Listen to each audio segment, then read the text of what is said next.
बिस्मिल्लाहिर्रहमानिर्रहीम अल्लाहुम्मा सल्ली अला मुहम्मदिन व अला आलि मुहम्मद। अस्सलामु अलैकुम व रहमतुल्लाह। तमाम तारीफ़ें अल्लाह रब्बुल आलमीन के लिए जो तमाम जहानों के परवरदिगार हैं। बाद अल्लाह रब्बुल इज़्ज़त की तारीफ़ के लाखों करोड़ों दुरूद व सलाम बजानिब ख़ातमुन नबिय्यीन हज़रत मोहम्मद मुस्तफ़ा सल्लल्लाहु अलैहि वसल्लम पर। अल्लाह रब्बुल आलमीन का बहुत बड़ा करम है कि उन्होंने हमें अपने महबूब ख़ातमुन नबिय्यीन हज़रत मोहम्मद मुस्तफ़ा सल्लल्लाहु अलैहि वसल्लम का उम्मती बनाया। किताब खुशबुए सलातो सलाम, मुसन्निफ़ हाफ़िज़ मोहसिन ख़ान। पिछली क़िस्त में आपसे गुफ्तगू हो रही थी कि क्या इंसान अपने रूहानी ख्वाब, तजर्बात, मुशाहदात दूसरों को बता सकता है।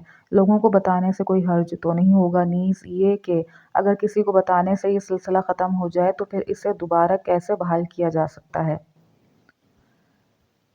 कल एक ये बात तो वाज़ेह हो गई थी कि बतौर सवाब या बतौर अशात और तबलीग किसी को बताने में कोई हर्ज नहीं होता, ना ही ये सिलसिला बंद होता है। इसकी मिसाल मैंने बड़े बड़े बुजुर्गान दीन अमामीन का जिक्र करके दी थी कि इन्होंने हज़ारों ख्वाब, तजर्बे, मुशाहिदे, वजीफ़े हम तक पहुँचाए, किताबें लिखीं। अगर छुपाना ज़रूरी होता तो आज आप ये क़िस्तें ही ना पढ़ सकते।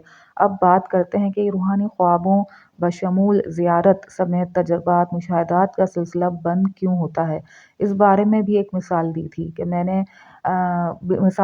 मैंने कि बेकदरे लोगों के सामने हरगिज़ जिक्र न करें। या दिखावा, शोबाजी या ख़ुद को रूहानी तौर पर ऊंचा साबित करने के लिए बयान करेंगे तो सिलसिला बंद हो जाएगा। आज एक खातून ने मैसेज करके पूछा कि कल तक की किस्त में जो भी वजूहात आपने जिक्र की, ऐसी कोई भी गलती मुझसे नहीं हुई, फिर मुझ पर यह सिलसिला क्यों बंद हुआ। देखें, अभी तो मैंने सिर्फ एक वजह जिक्र की थी, बाकी की आज तफसील से जिक्र करूँगा। फिर आपने कैसे कह दिया कि मुझसे ऐसी कोई गलती नहीं हुई। अब ज़रा मेरी बात पर गौर करना। ख्वाबों, तजर्बों का सिलसिला ख़त्म होने में हमारी अपनी ही गलतियाँ होती हैं। मसलन अल्लाह पाक ने हमें इस कदर बड़ी अज़ीमुश्शान नेमत अता की होती है, ज़ियारतुन नबी सल्लल्लाहु अलैहि वसल्लम जैसी, और जब हम इस नेमत का शुक्र अदा नहीं करते तो वो सल्ब हो जाती है। नेमत का शुक्र क्या होता है ये बाद में जिक्र करूँगा। पहले आप ये सुन लें कि एक तो हम नेमत का शुक्र अदा नहीं करते, उल्टा हम गुनाह में मुब्तला होते रहते हैं। ऐसे में ख्वाबों का सिलसिला बंद ना हो तो क्या इजाफा हो इसमें। अब गुनाह किस किस्म के होते हैं। मसलन गीबत है। गीबत ये आम मर्ज़ है, जाने अनजाने में हर दूसरा शख्स, खासकर ख़वातीन, इस गुनाह में मुब्तला हैं। शेख हसन शाज़ली रहमतुल्लाह अलैह जो कसरत दुरूद में अपना एक मुकाम रखते थे, ख्वाब में ज़ियारत रसूल करीम सल्लल्लाहु अलैहि वसल्लम से मुशर्रफ हुए। आप सल्लल्लाहु अलैहि वसल्लम ने फरमाया, ऐ मेरे बेटे, क्या तुझे मालूम नहीं गीबत हराम है, बस इससे बाज रहे, और अगर इसके बगैर चारा ना हो तो गीबत करने वाले की रूह को कुछ एहसाल और सवाब कर दिया कर। मुझे उम्मीद है ये इसका कफ़ारा हो जाएगा। नीज़ एक रिवायत में है कि आप सल्लल्लाहु अलैहि वसल्लम ने फरमाया, हर मजलिस में बैठने से पहले बिस्मिल्लाह व सल्लल्लाहु अला मुहम्मद पढ़ लिया कर। एक फ़रिश्ता तुझे गीबत करने से बाज रखेगा, और जब मजलिस से उठे तो भी यही कलिमात कह लिया कर। तेरे जाने के बाद हाज़रीन मजलिस तेरी गीबत से बाज रहेंगे। तो देखें, नबी करीम सल्लल्लाहु अलैहि वसल्लम ने शेख अबुल मवाहिब शाज़ली रहमतुल्लाह अलैह को मना फरमाया कि गीबत से बाज रहे। और हम गीबत जैसे मर्ज़ को आम समझते हैं। ऐसा में सिलसिला बंद ना हो तो क्या हो। फिर हमारे दिलों में कई रिश्तेदारों के लिए नफ़रत होती, हम अक्सर लड़ते झगड़ते भी रहते, नाराज़ रहते। ये चीज़ भी सिलसिला बंद करती है। क्या आपने वो वाक़या नहीं पढ़ा कि नबी करीम सल्लल्लाहु अलैहि वसल्लम शब क़द्र की खबर देने हुज्रे मुबारक से बाहर तशरीफ़ लाए तो दो अशख़ास को आपस में लड़ता देखकर खबर न दी। मेरे जहन में मुकम्मल वाक़या और हवाला नहीं आ रहा, वरना तफसील से बयान करता।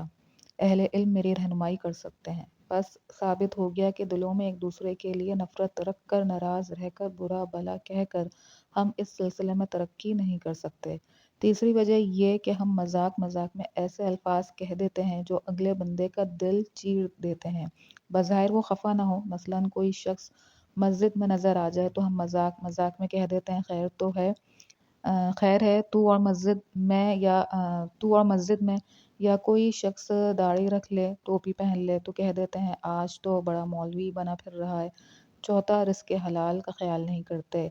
या मामूली सा लुक़मा जिसमें सूद शामिल हो, या किसी को धोखा देकर جھوٹ بول کر کمایا ہو وہ یہ سلسلہ آگے بڑھنے دے گا؟ نہ پتر نہ۔ یہ رستہ ٹھنڈا میٹھا اور آسان ضرور ہے، لیکن فیض لینا ہے تو پھونک پھونک کر قدم رکھنا پڑتا ہے۔ یہ راہ حق ہے سنبھل کے چلنا، یہاں ہے منزل قدم قدم پر۔ ایک سیکنڈ لگتا ہے نعمت سلب ہونے میں، اور پھر آج کل ساس سسر میاں بیوی اور دیگر رشتہ داروں سے گھریلو جھگڑے عروج پر ہیں۔ ایسے میں یہ نعمت کیسے برقرار رہ سکتی ہے؟ میں نے کہا نا، لازماً ہماری اپنی غلطیاں ہوتی ہیں، کسی کو خواب بتانے تجربے سنانے سے بند نہیں ہوتا یہ سلسلہ۔ اور ہاں، رہی صحیح کسر سوشل میڈیا نے پوری کر دی کہ نہ چاہتے ہوئے بھی ایسی ایسی چیزیں دیکھنے کو سامنے آتی ہیں کہ انسان اپنی آنکھوں کی حفاظت کر ہی نہیں سکتا۔ آپ اپنے حواسے خمسہ اور قلب و دماغ کو اپنے کنٹرول میں کر لیں، یہ سلسلہ مرتے دم تک بند نہ ہوگا۔ اور ہاں، نعمت عظمیٰ کا شکر ادا یہ ہوتا ہے کہ ہم نماز پنجگانہ کی پابندی کریں، لوگوں کو معاف کرنا سیکھیں، گناہوں سے بچنے کی کوشش کریں، اور ہمارے ہاتھ اور زبان سے کسی مسلمان کو تکلیف نہ پہنچے۔ اس کے ساتھ ساتھ درود شریف کی تعداد کو بڑھا دیں۔ یہ ہے روحانی خوابوں، تجربوں اور مشاہدوں کا شکرانہ۔ آخر میں ذکر کرتا ہوں کہ اس سلسلے کو دوبارہ کیسے بحال کیا جا سکتا ہے۔